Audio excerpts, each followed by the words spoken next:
글인데요. 10대에서 100대까지 인생 중에 없는 것을 이렇게 짧은 문장으로 소개해 놨더라고요. 10대는 철이 없다. 20대 답이 없다. 30대 집이 없다. 40대 돈이 없다. 50대 일이 없다. 60대 낙이 없다. 70대 이가 없다. 80대 처가 없다. 90대 시간이 없다. 100대 나 필요 없다. 보통이 그렇다는 겁니다. 나는 안 그러는데요, 목사님. 나는 있는데요. 저와 이렇게 싸우려고 하지 마시고 있으면 감사하시길 바랍니다. 이가 튼튼한 것도 얼마나 감사한 일입니까? 대신 10대부터 20대, 80대, 90대, 100대 모든 세대에 다 있어야 될 것이 있습니다. 그것은 믿음입니다. 믿음. 오늘 저와 여러분이 믿음의 세대가 되길 축복합니다. 오늘은 모세에 관한 얘기를 나눠보려고 합니다. 하나님께서 이스라엘 백성을 애굽에서 구원하고자 도구를 준비하셨습니다. 모세는 하나님의 계획 속의 인물입니다. 갑자기 우연찮게 세상에 태어난 존재가 아니라는 거죠. 하나님의 뜻과 계획을 이루시려고 예정하시고 선택하신 줄로 믿습니다. 이것은 모세만의 얘기가 아닙니다. 하나님께서 우리도 하나님의 뜻을 위해서 예정하시고 선택하셨기에 지금 우리가 존재하고 있습니다. 우리 에베소서 1장 한번 말씀 봅시다. 3절로 6절에 있는 말씀인데요, 같이 한번 읽어봅시다. 찬송하리로다 하나님 곧 우리 주 예수 그리스도의 아버지께서 그리스도 안에서 하늘에 속한 모든 신령한 복을 우리에게 주시되. 그 다음요? 설마 끝인가요? 그것이 중요한 말씀이 그 다음부터 있는데, 그 다음에 보면 1장 4절에 하나님이 우리를 택하셨다라고 얘기합니다. 그리고 5절에 보면 하나님이 우리를 예정하셨다 그랬습니다.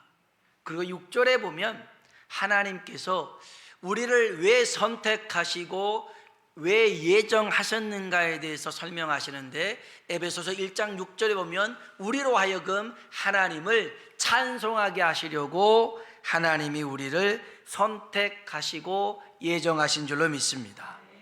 이 말이 무슨 말이냐면 하나님은 즉흥적으로 우리 삶에 개입하시는 분이 아니라는 것이죠. 분명한 목적과 뜻을 가지고 한치의 오차도 없이 그 계획을 이루어 가신 줄로 믿습니다. 우리에게 하나님의 뜻과 계획이 이루어지도록 만드는 게 있는데요, 그것이 바로 믿음입니다. 믿음. 하나님은 믿음을 통하여 일하시는 줄로 믿습니다. 하나님은 믿음을 통하여 역사하십니다. 그래서 우리는 믿음을 구해야 될 줄로 믿습니다.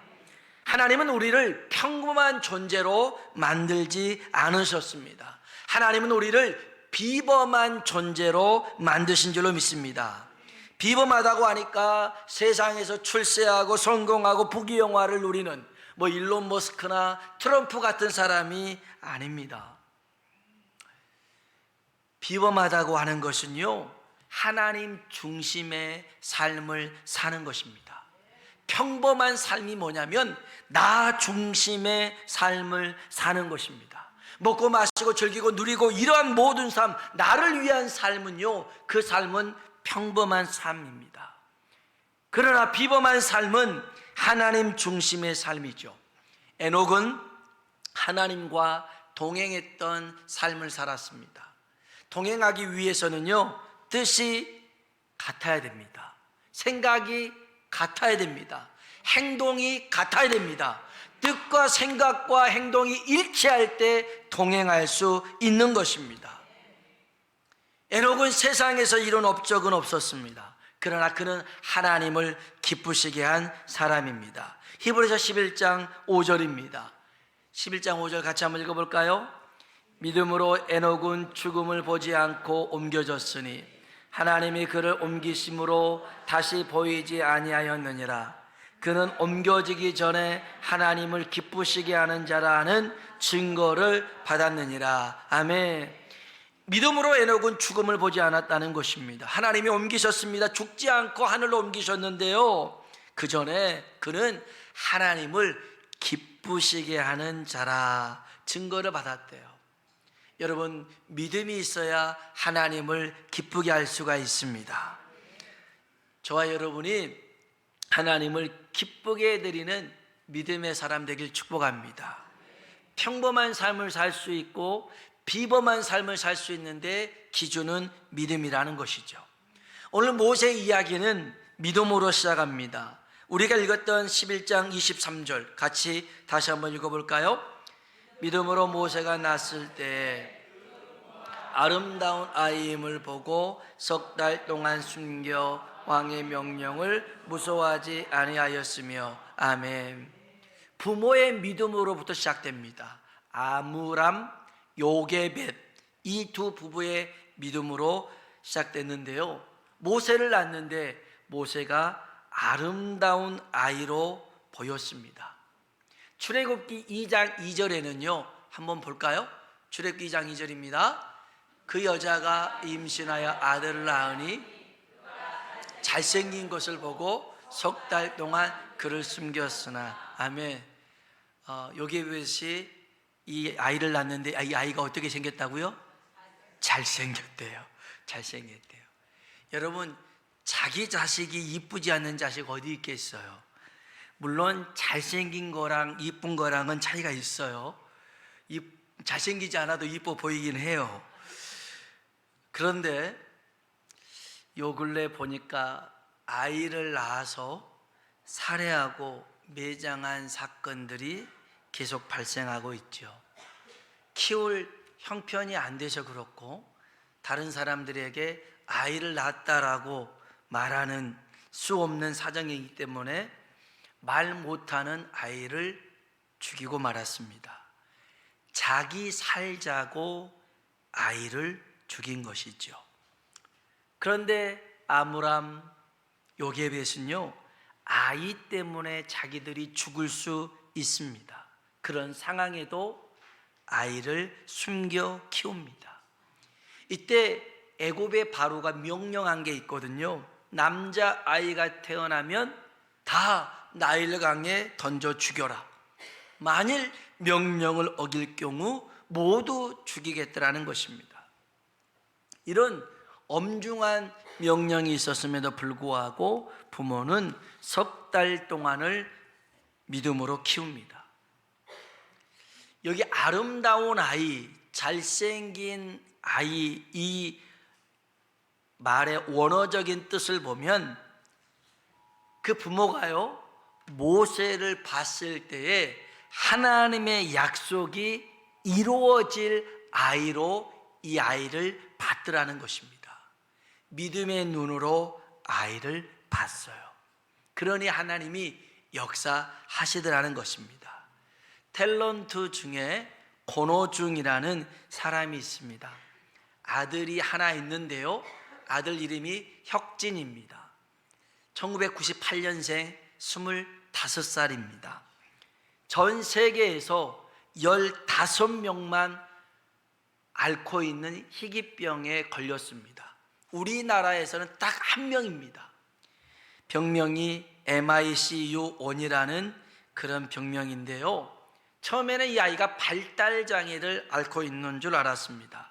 근데 나중에 신경근 질환을 앓고 있는데 치료약도 없고 치료 방법도 없더라는 거죠. 나아질 기미가 보이지 않습니다. 그러다가 코로나가 이렇게 터지고 이 권호중 씨도 일이 끊깁니다. 너무 힘들었어요. 우울증이 찾아옵니다. 그래서 죽고 싶은 생각을 사탄이 넣어주기도 했습니다. 지난 3월부터 아들과 함께 찬양을 불러서 유튜브에 올리기 시작했습니다. 음정 박사가 안 맞아요. 그런데 사람들이 묘하게 이 찬양을 들으면서 위로를 받기 시작하는데요, 우리 한번 그 찬양 한번 같이 들어봤으면 좋겠어요. 우리 동영상 한번 띄워주시면 같이 한번 보도록 하겠습니다.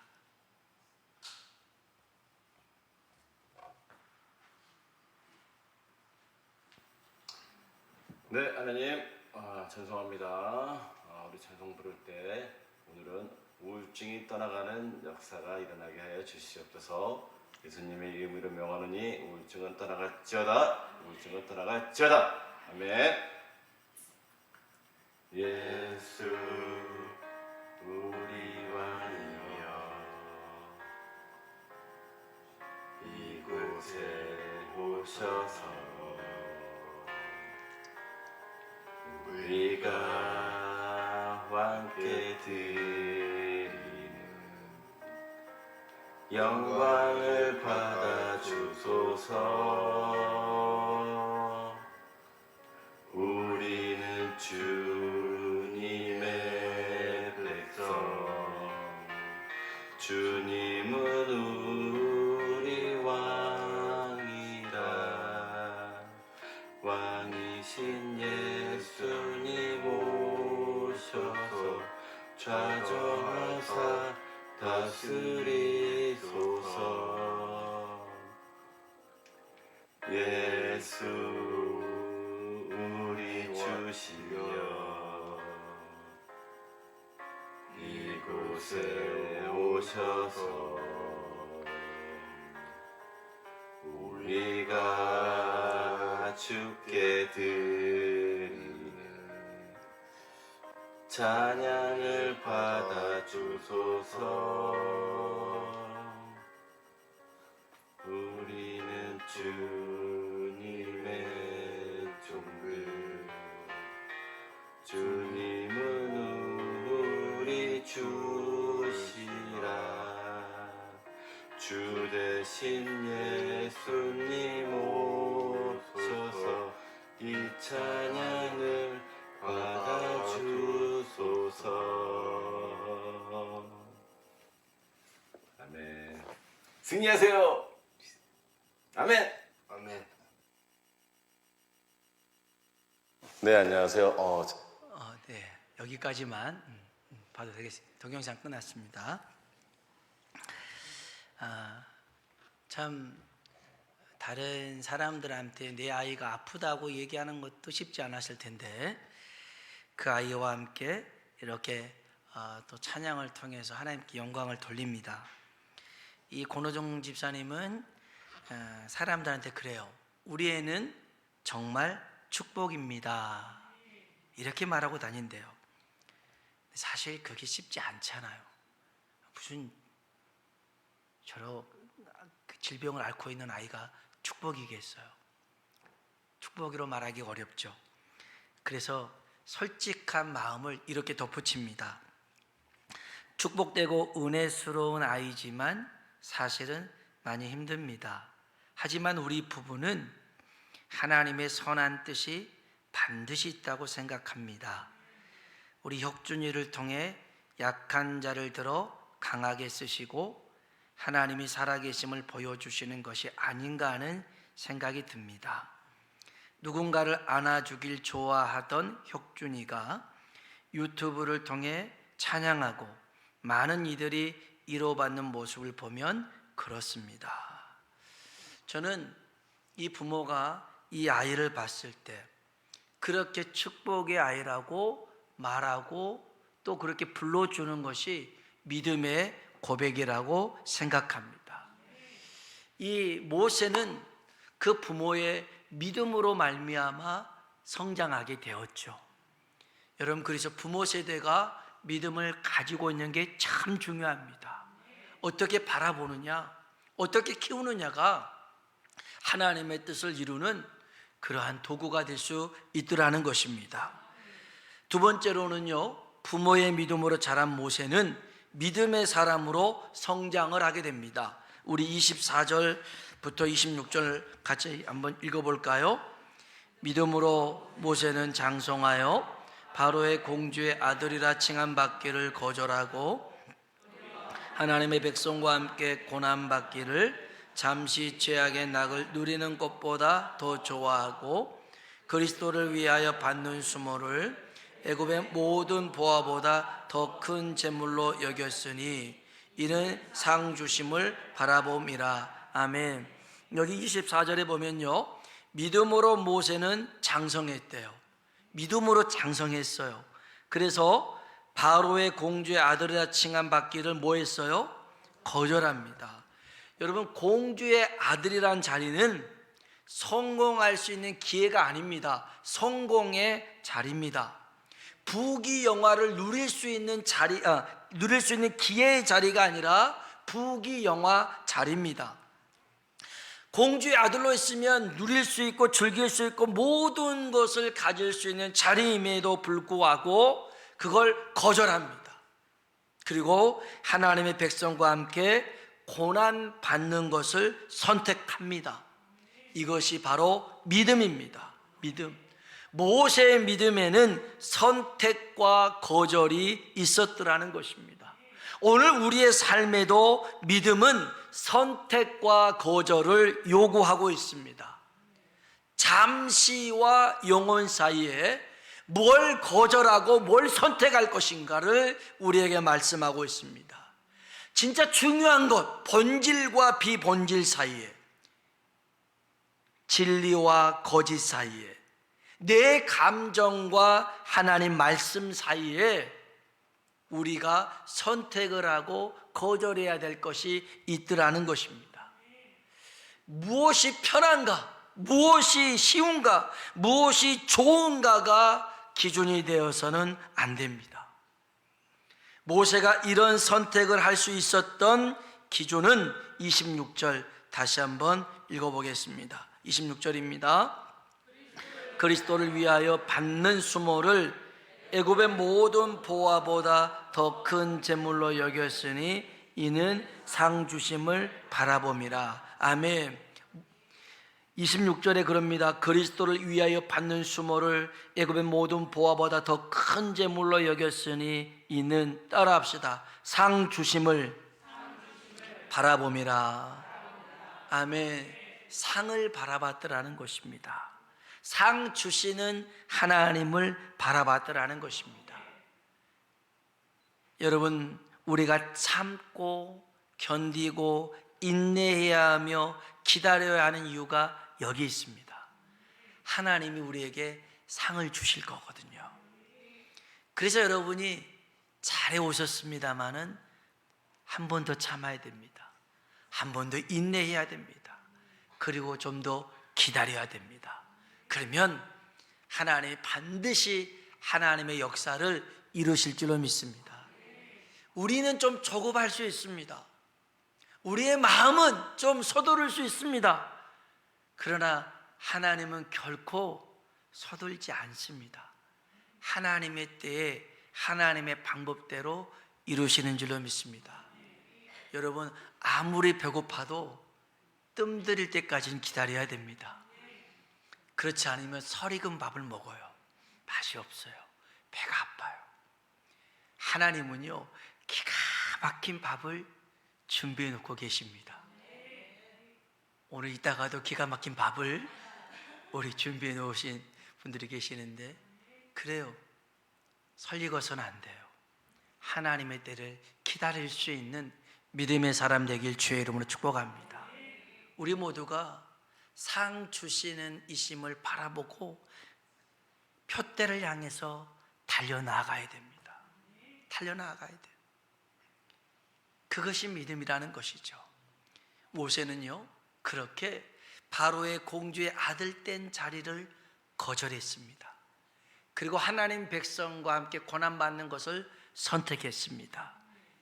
이유는 나중에 하나님이 자신에게 상 주실 것을 바라봤기 때문에 그랬더라는 거예요. 오늘 저와 여러분이 이런 믿음의 사람 되길 주의 이름으로 축원합니다.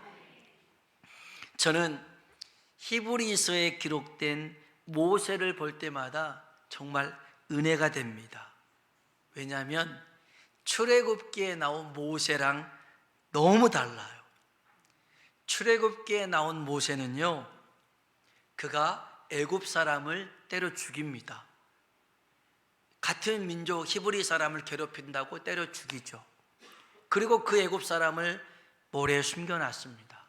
그런데 이게 발각이 됐어요. 들통이 납니다. 그래서 바로가 죽이려고 합니다. 모세를 죽여라. 그래서 모세가 도망칩니다. 광야로 도망쳐요.